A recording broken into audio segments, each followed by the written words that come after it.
Bismillahirrahmanirrahim. Assalamualaikum warahmatullahi wabarakatuh. Kami dari kelompok 1 yang terdiri dari saya yaitu Rizky Adriansyah dengan NIM 24 OSP 105. Saya Rizky Disaputra dengan NIM 24 OSP 103. Saya dengan Samelandra dengan NIM OSP 108. Dan saya Syahrunani dari NIM 24 OSP 111. Kami akan menjelaskan komponen dan cara kerja kompresor dan evaporator.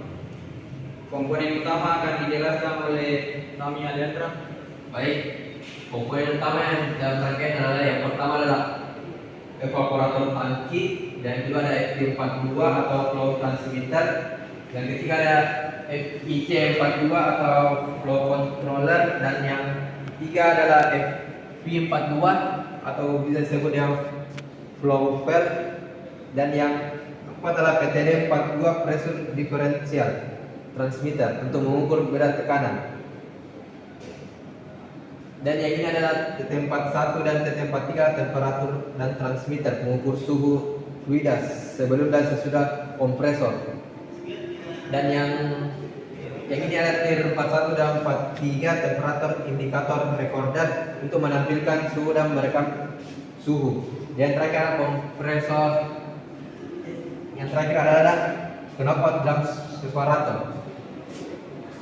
Ya, lanjutkan dengan cara kerja sistem ini, yaitu bisa kita lihat di gambar fluida dan evaporator mengalir ke sistem lewat sensor aliran VT42, dan VT42 mengirim data ke VEC42 atau pengendali aliran di atas.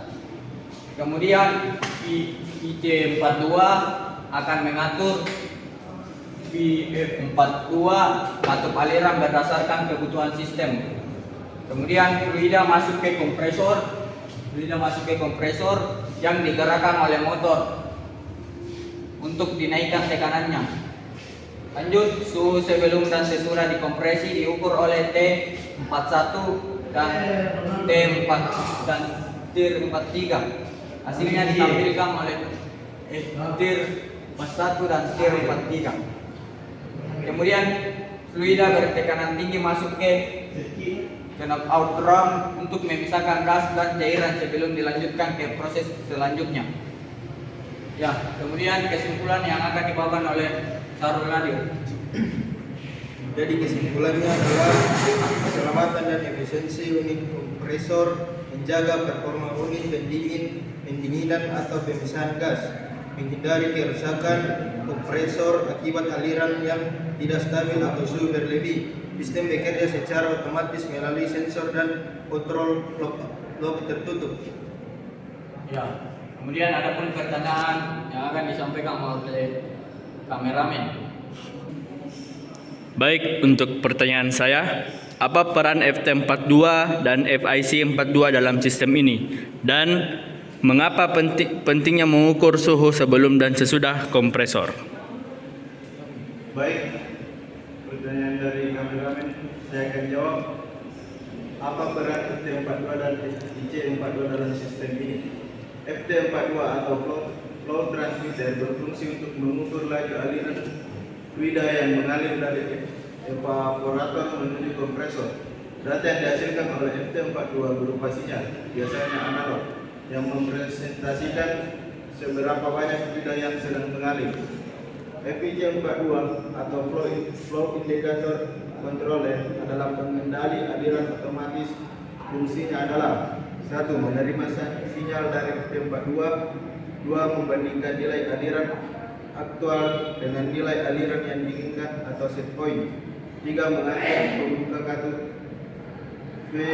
FV42 agar aliran fluida tetap stabil sesuai target. Jadi FT42 sebagai mata dan FIC42 sebagai otak mengendali aliran. Pertanyaan kedua, mengapa penting mengukur suhu sebelum dan sesudah kompresor? Suhu sebelum kompresor diukur oleh TT41 dan suhu sesudah kompresor diukur oleh TT43. Ini penting karena A. Menilai kinerja kompresor. Jika suhu naik terlalu tinggi setelah dikompresi, artinya kompresor bekerja terlalu keras atau ada masalah pada pendinginan.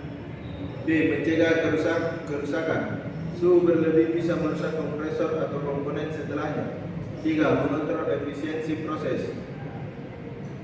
Perbedaan suhu yang wajar menunjukkan proses kompresi berjalan baik. D. Keamanan sistem. Bisa digunakan sebagai alarm atau shutdown otomatis jika suhu terlalu tinggi. Jadi pengukur suhu adalah bagian penting dari pemantauan dan keselamatan sistem. Nah, demikian yang kami sampaikan di presentasi kompresor dan evaporator. Lebih dan kurangnya mohon dimaafkan. Wabillahi taufiq wal hidayah. Assalamualaikum warahmatullahi wabarakatuh.